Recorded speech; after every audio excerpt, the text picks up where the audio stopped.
Hello, good morning, and welcome to this later morning taste challenge. I count for Monday because Halloween day is not going to be a good day for doing these challenges. Too much going on, and there's too much of an aggravation. Okay, so this will count for Monday, and then Sunday will count for Sunday. You get it.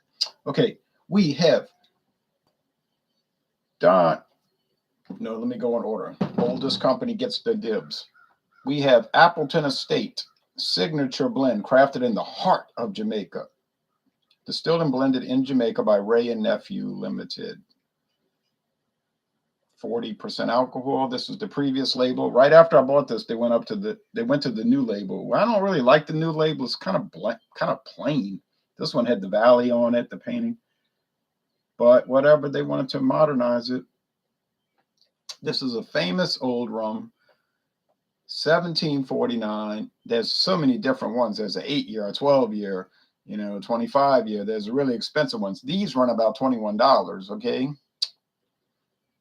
Now, Mathern's had it for $9.99, so I bought it, and it was gone in a snap. They must have had 12 bottles, and in about 3 days, they had no bottles. So I said, $9.99? That seems cheap to me, but I didn't know anything about Appleton Estate. When I checked the internet, I was like, whoops, I'm buying it. So I'm about halfway through. Great stuff. 1749, the colony of Jamaica became independent. 1962. It's now still a Commonwealth realm of King Charles. Still has King Charles III, King of Jamaica, King of England, but they have their own legislature and their own. Well, they don't actually have their own Supreme Court. It's part of the Caribbean. It's like a conglomerate court where these different Caribbean countries came together and made their own Supreme Court for for various Caribbean countries. And they have their own prime minister. All right, anyway, so that's Jamaica. Now we go to the Commonwealth of Puerto Rico. But in 1865, it was the Spanish province of Puerto Rico. In 1865, Puerto Rico was part of Spain. But something happened in 1898. But we won't go into that right now. But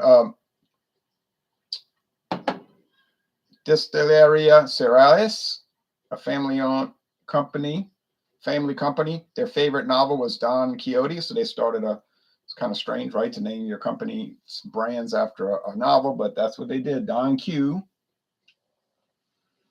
And this is the gold, and it's aged 1.5 to 5 years. I couldn't find the Appleton Estate. I remember they used to show a range on the website. It was like 3 to 5, but something might have changed. But anyway, they don't show an age statement. This one's 1.5 to 5 years old. Youngest rum in here is 1.5 years old, and the oldest is 5. Puerto Rico. Now, Puerto Rico since 1952 has been a Commonwealth.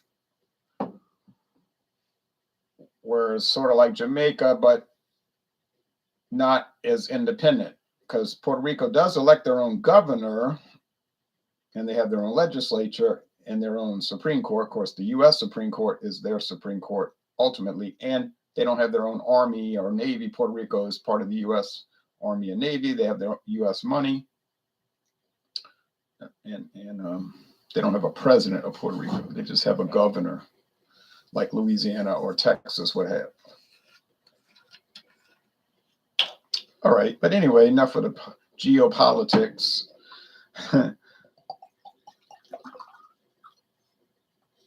This thing pours out fast. You got to watch it. These built-in pours on these handles, they're so nice, these handle bottles, but they come out fast. Now this handle, what a deal. What a deal.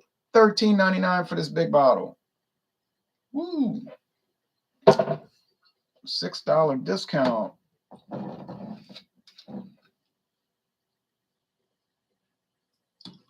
Now at Walmart, they got a really strong Wray Nephew rum. It's clear, and it's called Wray Nephew Overproof Rum. Green and gold label, green and yellow label. I never bought it. It was 151 proof. I was like, nah, I don't need that in my life. A lot of these companies like Don Q makes 151 proof. Destilería Serrallés makes 151. I don't know what those are used for, but I ain't trying to find out. Okay.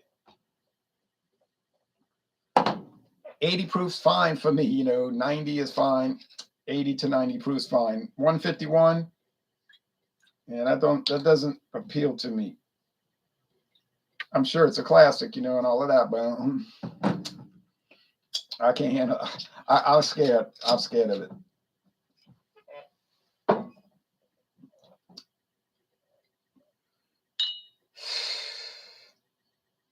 I can't get the level straight. I'm trying to be so conservative, but I'm being a little ultra conservative with this. Okay, come on. This will work. This is it. No more pouring.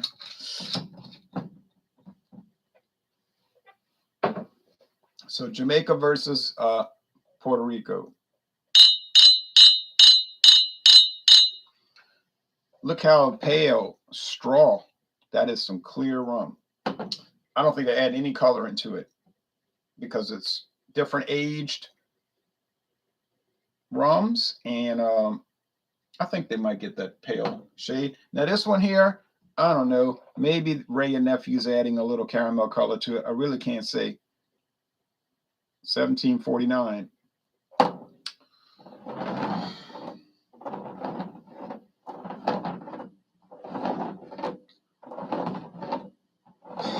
Now what's the regular price for these? Yeah, it's like 22 for the Appleton Estate. I saw it just at Winn-Dixie today, 22. I think it was 22.95. But Winn-Dixie always is more expensive with most everything. But 22 bucks, you can get it. You might find it for 21, but I doubt it. Don Q Gold, 12. Is it going to be $10 better? I think it will be, but I don't know. We're about to find out. Oh. That is rich, sweet sugar cane. Smell it. Damn it. I spilled a little bit of it. Smell the oak barrel. I'm going to clean it up in a minute. I was trying to swish it around, but that's not good to do with your eyes closed, I don't think. Mild wood. A little creme brulee. And I know the Appleton Estate has that creme brulee thing. Let's go with the taste. But on aroma, I think that's the Appleton Estate.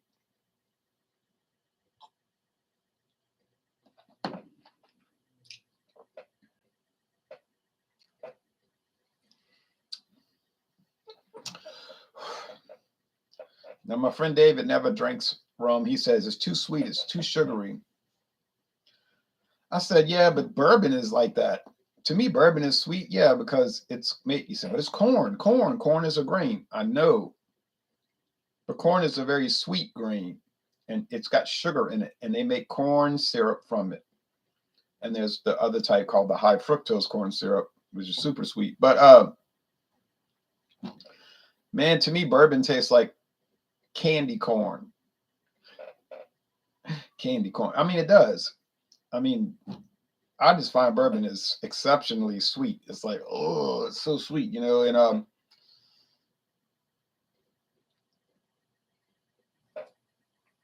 that's it. You can get sweetener from corn, very common.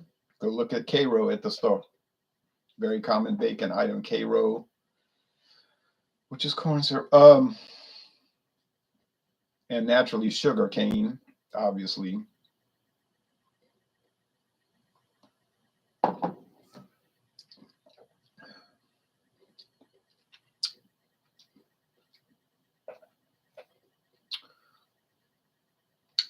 Boy, that really has some stalky taste.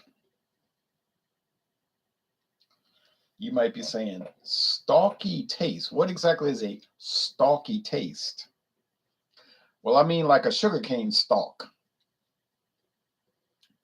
It's so grassy and it's kind of bitter, like,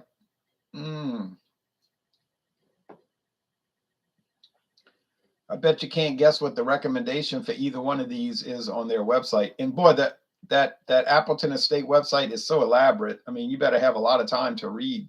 It goes into all kind of crazy detail.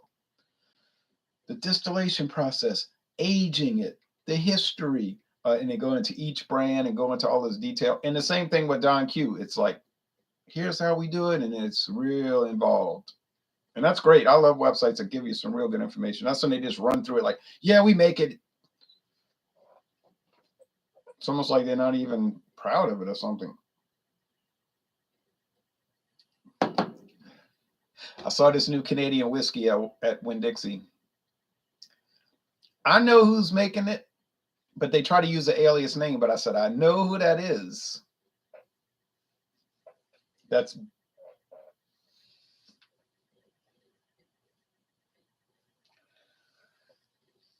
Clear Creek Distilling. You say, I never heard of Clear Creek Distilling. I know, but you ever heard of Sazerac? But you know what? Beam does the same thing. Yeah, there's a lot of these like weird brand rums. Like, well, I never heard of this rum, but it's under the Beam umbrella. But they won't acknowledge it on the website. Like they'll just use the alias name, like Munson Shaw, and all. It's like, but they're all real names, but they like companies that they bought, and they're just using it as a shell because they don't want Beam Suntory on it. I don't understand that either. You know, you might say, well, so they're making it, acknowledge it. I know, I agree, but Sazerac does, Beam does it. Campari is not like that, really, though. The people that own Wray and Nephew, because Wray and Nephew is a subdivision of Campari from Italy, you know, and they, man, they put everything on their website from what I could tell. It'll be like world, and they're going in levels. Global priority. They put it as priorities. These are our global priority brands. Goes through all this. Then it says regional priority, like 40 Creek Canadian whiskey. They say it's a regional priority. Then it goes down to the bottom and it says local priority. Maybe like a rum brand that's only sold in Jamaica, like this Jamaica 52. What I never heard of it, you know. Kingston 52. That's what it's called, Kingston 52. And then you get to the very bottom. It says rest of the portfolio. That's what I said. Rest of the portfolio.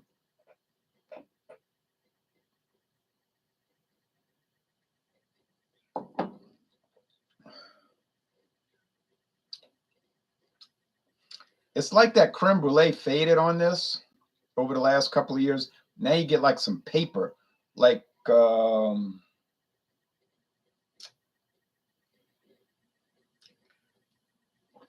they wrap the tamales in it or something. It's kind of weird.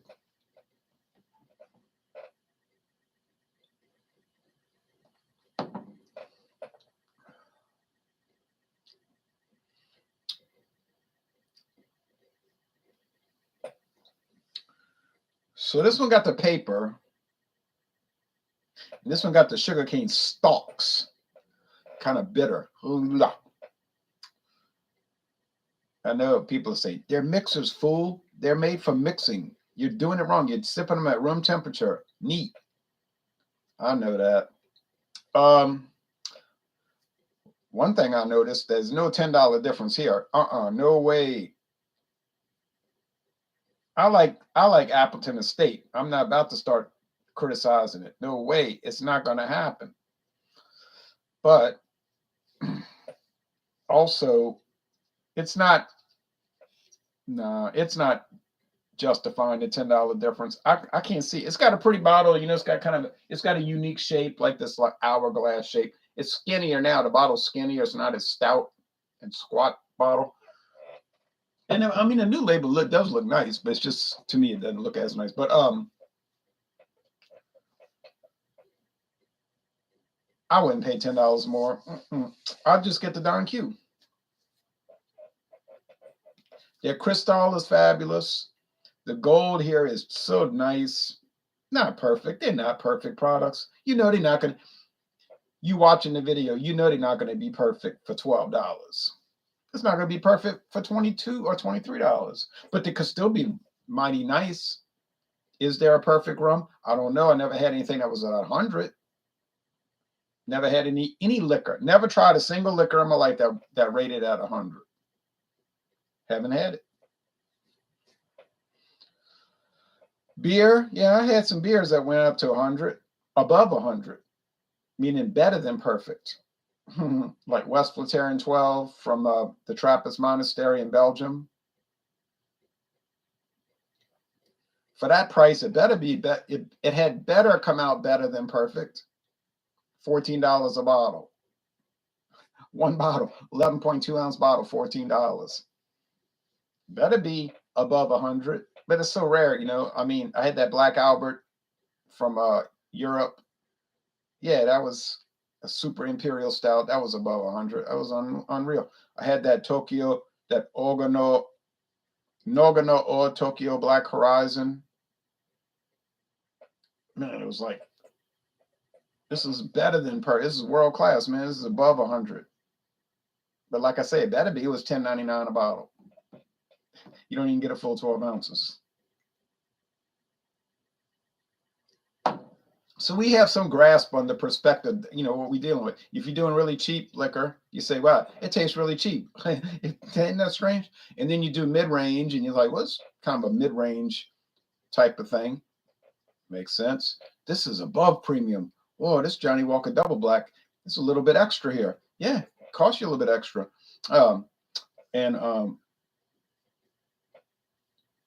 You know, but you get the point. All right, so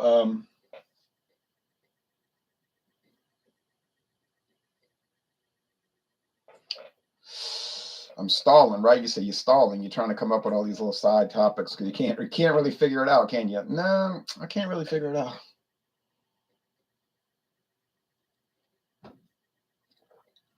I didn't think it was gonna be. I said it ain't gonna be no kind of challenge, but I'm gonna say this is the Don Q, but my confidence level right now is not good. Now you might say it's Saturday morning. You've been drinking. You've been nah. No, it's nothing like that. I just can't get a handle on it. But I got it. But I wasn't too confident. All right. Whew. It's going to get a lot tougher now because I'm not bringing in these higher grades. I'm going up against regular stuff. Like I told you, I got that. Well, yeah, I got Ron Rico Gold. 40 years ago, Ron Rico Gold was up at the Bacardi level. Now you might say, but that's not really that high. I know, but it's the premium level. You know, it's like the major brand, like Crown Royal, Jack Daniels, Bacardi,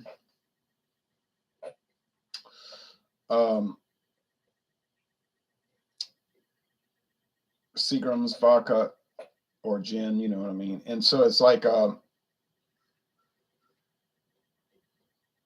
premium level. It's the prototype for the style or the type of liquor. Johnny Walker Red Label. You get the point.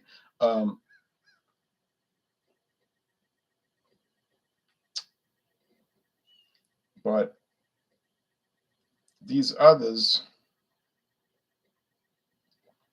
well, Ron Rico now isn't, but that's the thing. Ron Rico used to be like in 1972, 82, even 82, because even in 82, they had the big contest to win the Trans Am and all that. So when it was under Seagram's, it was big. It was out there. They had magazine ads. It was kind of well known. Ron Rico was probably the chief competitor of Bacardi. But there was one little problem. The parent company started to fail. And we look at the history, and we know that to be the case, starting around 1985. Right around 1985, when you start seeing signs that something was wrong with Seagram's. It was the world's biggest liquor company. Now that's Diageo today. But some strange things started happening, like they got rid of their whole division of mass-produced American, like kind of like what you would call like budget products, so to speak, like you see in barrooms. It was called General Wine and Spirits. They like got rid of all the vice presidents, like laid them off and ended that division. And they were saying in the New York Times, well, we want to refocus our business, see what we can do. But they gave evasive answers. Like, why would you do that? Because wasn't that supposed to be a successful thing, that General Wine and Spirit? So then 4 years later, there was definitely a sign there. 4 years later, they sold this huge part of their portfolio to Sazerac.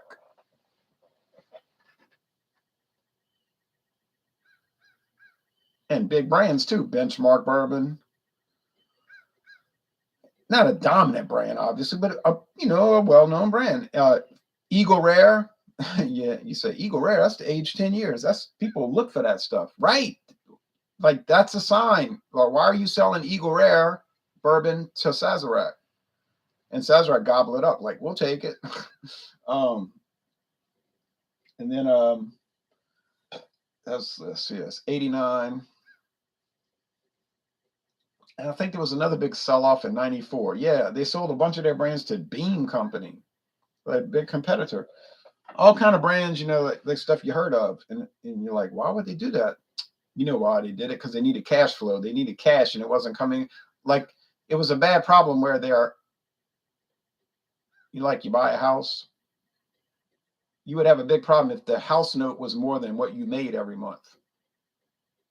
In other words, the amount you paid for your house note every month is higher than your income.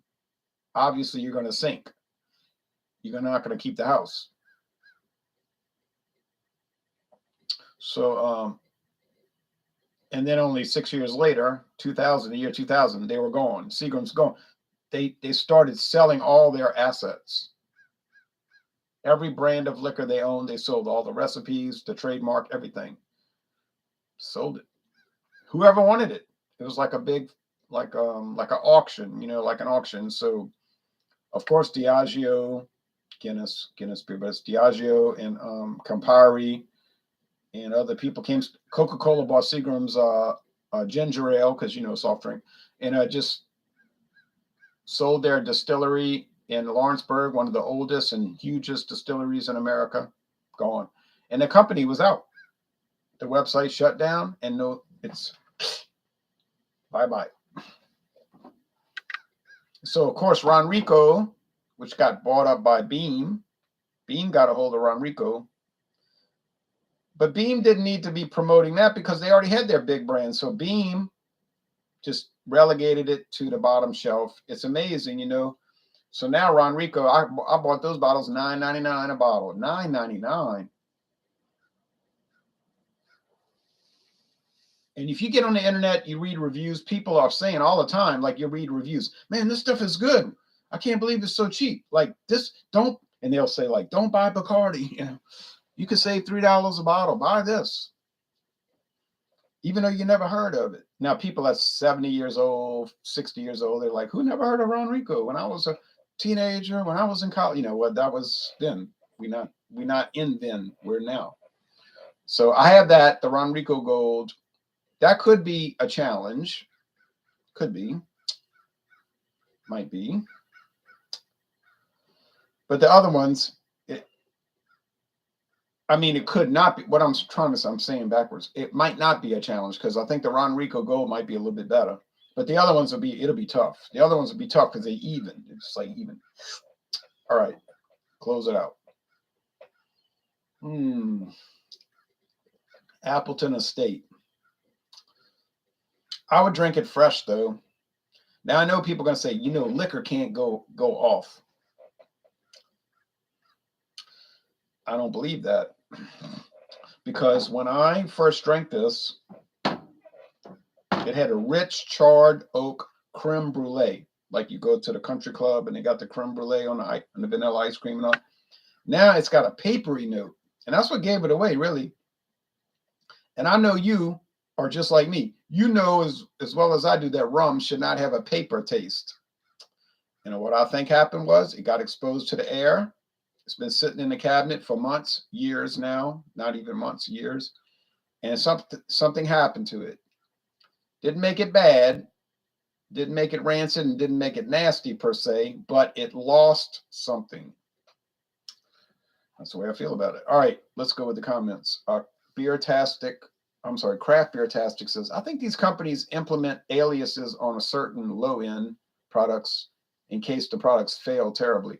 I don't believe that because they're not they got such quality control, even with their low-end stuff. They're like really big on QA. My friend David calls it quality assurance. And they do it so in an automated fashion, an algorithmic fashion. There's really no room for failure.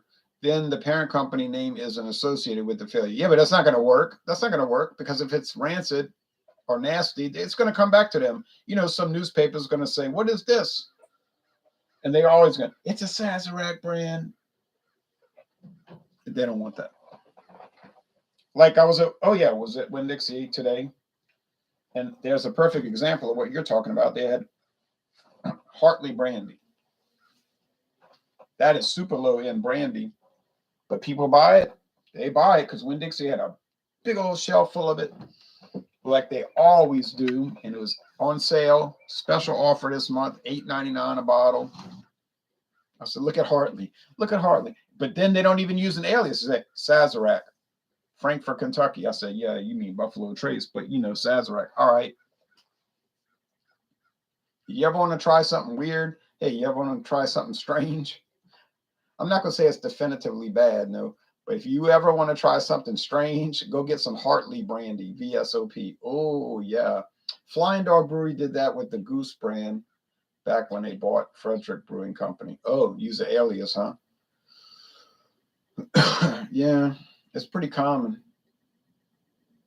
BGV says, hey, brother, hello to you. Well, anyway, so this challenge was a lot tougher than I had expected, but still, through kind of like terror, I was like terrorized. I was like fearful, you know. But by using breathing methods, I calmed myself down, and I was able to figure out this was Don Q. So Don Q is great. Appleton Estate is too, but I don't know why it's evidencing that paperiness. So that could be an indicative that it lost something by being exposed to air. I don't know. I'm not a scientist. But I did stay at a Holiday Inn Express last night. But if anybody wants to see what I got a hold of today on my little shopping trip, let me know now or forever hold your peace of sausage. So I did find something very interesting, and it was on the top shelf, although they only charged it was the tags never match. Like if you go to convenience stores, like the tags never match if they have a tag. But this was saying 2 for $5. I said 2 for $5. I could deal with that. That was the price before the JB inflation. But when it rang up, it was 2 for $4. I said, see, sometimes it works out to your benefit. Couldn't get over that. May have just lost its brightness like beer can do and shouldn't be aged. Oh, yeah. I see what you're saying. In other words, it went stale, like kind of like saying it went stale, right? It's not undrinkable. It's never going to go rancid because it's 80 proof liquor, but yeah, like went stale. Crazy. Well, I'm going to count down to 0, and if you want to see what I bought, let me know. If not, fine. I'm off, and I'll see y'all on Stout Sunday, probably on John Aniele's channel, Georgia Beer Reviews, John Aniele, but maybe on this channel if he's busy. Tomorrow morning at 10:30 Eastern. Stout. I have some great stouts. You're not going to believe it. They better be great with that sky-high price. So I'm going to... Oh, you want to see what I bought? Okay. I was about to close it out.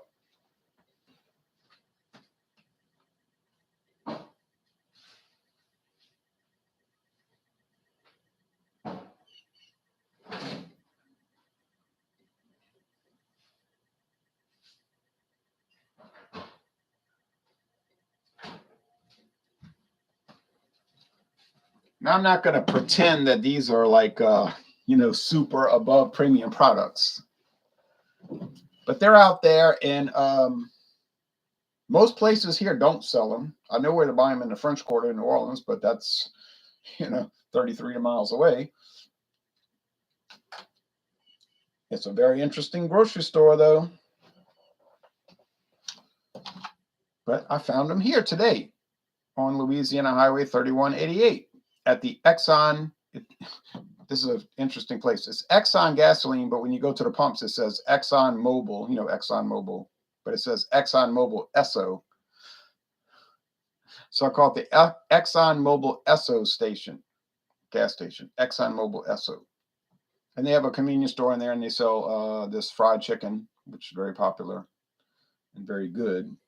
But some in there. And I see this on the top shelf, Monaco cocktails. I said, oh, look at there's something dripped on this one, look like tar dripped on it. This is called Monaco Cocktail Sun Crush. Sun Crush. It's a premium mixed drink made with tequila, orange liqueur, like Grand Gala, you know, that common orange liqueur, Grand Gala. You see it everywhere, Grand Marnier, and natural flavors. Probably a lot of sugar. 9% alcohol. Oh, man, you drink too many of these. You're out of your mind. Cold Spring, Minnesota. So it's bottled in Cold Spring, Minnesota. Obviously, it's not made in Cold Spring because tequila has to come from Mexico. So let's say it's put together in Cold Spring, Minnesota. And this is very interesting because a lot of the Pabst coffee beers are also produced in Cold Spring, Minnesota. So this is a company that does contract weird canned drink product things. And it says a premium mixed drink with a smooth, clean finish, served chilled. Oh, you know that. Or on the rocks, at least on the rocks. Contains yellow number 6. Yellow number 6. It's got the rooster crowing. What that has to do with Monaco, a little micro state in Europe, one of the smallest countries in the world, I do not know. Here's another one I bought. Monaco Cocktail Watermelon Crush. They're all 9%.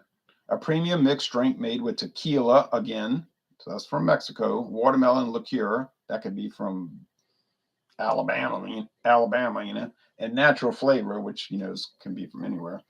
Watermelon Crush. Bottled by House of Monaco. Sure, House of Monaco. Cold Spring, Minnesota, but there's a name. I think it's called Cold Spring Distilling Brewery. A premium mixed drink with smooth, clean finish, served chilled, contains FD&C red number 40. Red number 40. Gluten-free. Well, there's no grain in it. No, wheat. Now, here's the king of them. And ask Bibulous Brian on his website, his page. He knows this is the best of the bunch. The Purple Crush. Used to be called something cognac, like cognac. But they reformulated it, and they called it now Purple Crush. A premium mixed drink made with cognac grape liqueur. Grape liqueur. Natural flavor and certified colors. Contain...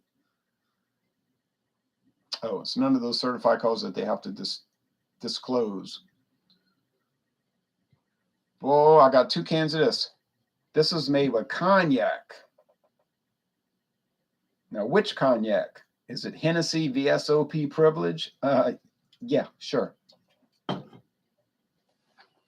That's what it is. That's why it's 2 for $4.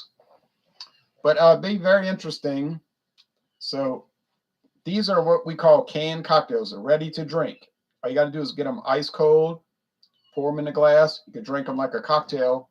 But instead of going to a bar and paying $9 for a cocktail that cost them 19 cents to make, you can pay $2 and drink it, and it's probably just as good, maybe better. Who are you rooting for in the World Series? Neither team. Maybe the Astros, but after last night, they're going to be so psychologically damaged from that. You up 5-0, and then you let them score 6 unanswered points. That's a real bad start. I think the Astros are knocked for a loop. They're never going to recover from that. Philadelphia's got it now. They're on to them now. And I've been to that stadium 3 times, I think, in Philadelphia. Maybe 4, but I know 3. I know where to park for free. Your car may not be there when you get back. But and I went to the old Veterans Stadium in 2003, the last year of that. That was really nice. So did it need to be torn down? Hell no. But it's they're using your tax money, not their own money. Appleton Estate's reserve 8 years is amazing, says Beardy Beer Reviews from England. I believe it. I believe it. But I've got so much of a rum back stock, honestly, y'all. I can't see myself buying any more rum for, about 5 years. But let's check. I'm going to ask Bibulous Brian if he wants to do an online examination of these cognac cocktail, and that's got to come from France, right? Cognac has to be from France. So could be something to check out. All right, y'all take care now.